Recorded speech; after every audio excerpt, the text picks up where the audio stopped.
If you're in the process of buying a gimbal right now and you're not certain, does this gimbal match with your camera? Feel free, please ask me. I would do anything to save you the pain and suffering that I went through buying all of these gimbals that I've owned and still own and help you get to the better solution quicker. 1 year ago, LensRentals.com sent this thing to me, and maybe more than a year ago, sorry Lens Rentals, but they sent this thing to me to review, and I did review it, I just never posted it. But I do know that renting it before you're buying it is one of the smartest things you can do, so once I got it, I actually realized I loved it, so I bought it immediately. A lot of times people like me, we get something when it first comes out and we think it's the best, we know it's the best, but how can we really know? And over the past year, I have used this thing thousands of times. Is that realistic? Probably. Future me, which is this guy right here, is gonna come in the middle of the video and go ahead and tell you some things that I don't like and what I did find out about this Ronin S after using it for 1 year. And I'm gonna cut to the chase and I'm gonna get there really quick. It's very simple. I got to use the crap out of this Ronin S and it is fantastically strong. Capacity-wise, it could hold a tiny little bit more weight than the Zion Crane 2, but it is built like a rock house. The motors are so much more capable when it comes to movements. And what I mean by that is when you're putting pressure on a gimbal, the motors, when you're really turning hard and fast, this thing has the ability to turn with you. And that is the kind of gimbal that I need, something that's not gonna buckle under pressure, under too much movement, under too much turning, spinning. Okay, so this is pretty true. I mean, this is mostly true, like almost 100% true. However, there's a little quirk in this thing because I really extensively move this thing very aggressively and it moves really well. However, there's just one movement I like to do. Say you're in a beautiful place and you want to look up in the sky and you want to film, maybe you're in a forest somewhere and you're walking forward and you want to capture these trees and just go up and you turn a little, look at, do you see what happened? It's not turning. It stopped turning. It's not turning. I don't know why it's not turning. It does that. It does that and it ruins my day. It just takes some time to get the shot.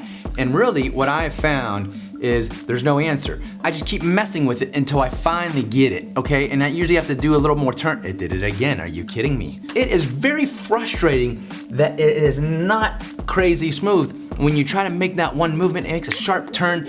I don't know why, but anyways, it happens. Back to past Brian.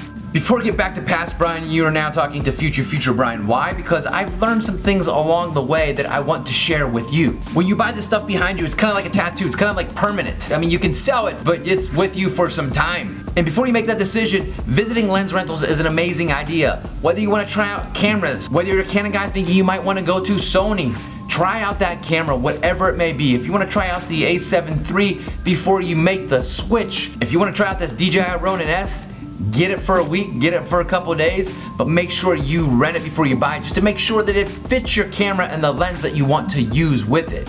For example, when I bought the Ronin S, it worked amazingly for me for the longest time ever, but then when I got this camera right here, the Blackmagic Pocket Cinema Camera 6K, this sucker is freaking huge, a lot bigger than I thought. And it didn't fit on this naturally. You can get an adapter to go on it, but I didn't know that. Had I known it, if I didn't have the Ronin, I might have thought about a different gimbal. Try this out to see if you're comfortable with it. You might like other gimbals that have come out since then, but this is an amazing gimbal. I highly recommend it, but don't trust me. Try it before you buy it at Lens Rentals. Something that's important with me in gimbals, battery life.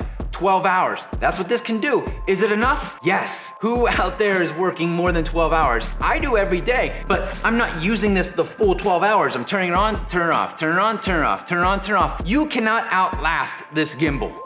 Okay, so maybe I was kind of wrong, but not really wrong, but maybe sort of maybe halfway wrong. So this is what I'll explain to you.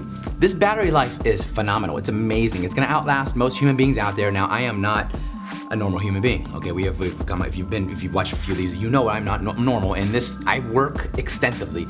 Now, this will last all day. However, I have actually ran this thing dry before, and the battery indicators here are not very accurate. It might say you got like 3 and then boom, you're at 1 and then all of a sudden it's not working. Another thing about the battery that really drives me crazy, and this is more about turning on, but it's the same buttons and the things that say about battery, but right here, this little safety mechanism where you have to have this on and then you turn on the gimbal, this is always on. This is really easy to bump and it's always seems like it's on. Every time I look, it's on. And it wasn't me that turned it on, it was it that turned it on, but it's probably me that turned it on because I bumped it turning it on. It's a little annoying. Maybe that's what's draining the battery. Maybe it does affect something.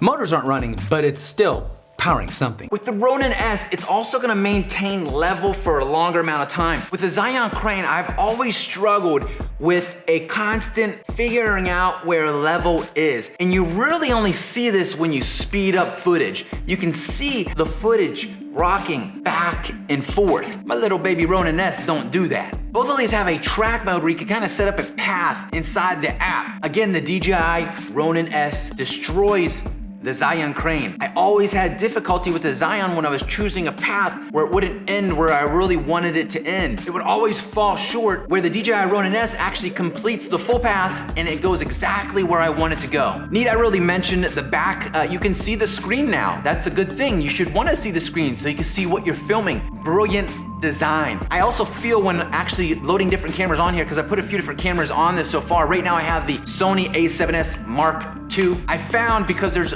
a larger area right here in the back that you can put heavier things on this and balance it better. Because when you're putting heavy things on it, the camera's gonna have to slide back farther. Without this area being covered up by metal, you can access that area and put things on here that you typically can't put on other gimbals. Brilliant idea. Thank you, DJI. On here I have mounted my 24-70 lens. It handles it no problem. Because when you're putting that extra weight on there, it's top heavy. It's just really not meant to be, quite honestly. This DJI Ronin S does not struggle at all. Yes, it has a focus wheel. I don't use it, but if you want to use it, go for it. One thing this can do that others can't do is the 360 spin. Will I ever use a 360 spin? Yes. It is the freaking coolest thing on earth. One complaint I'll have for weak people is that it's heavy. It is heavy. It's going to hurt carrying it after a while. But I'm gonna let you know, I've had a lot of gimbals, and good gimbals, they're not light. For all those people that are gonna ask me the difference between buying all these off-brand other gimbals, that is the main difference you get. When you buy something with a name, something expensive, they're gonna stand behind their product, and I know DJI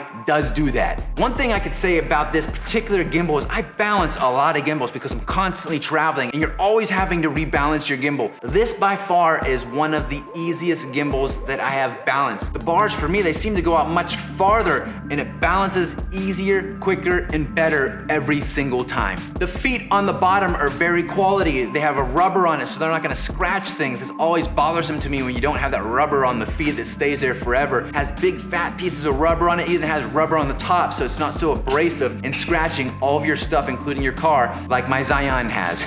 It has scratched everything I own. This is well protected in many more places, so it's less likely to jack up the rest of your stuff. Overall, I would say this is a much higher quality build than all my other gimbals that I've owned. This button here, I've lost this on my other gimbals. It's not coming out. Unless you're a fool and you break everything anyways, then it might break. That sounded like a big pitch about the button that I did not break, but however, I actually, I broke it. The truth is it broke, and it still works perfectly fine.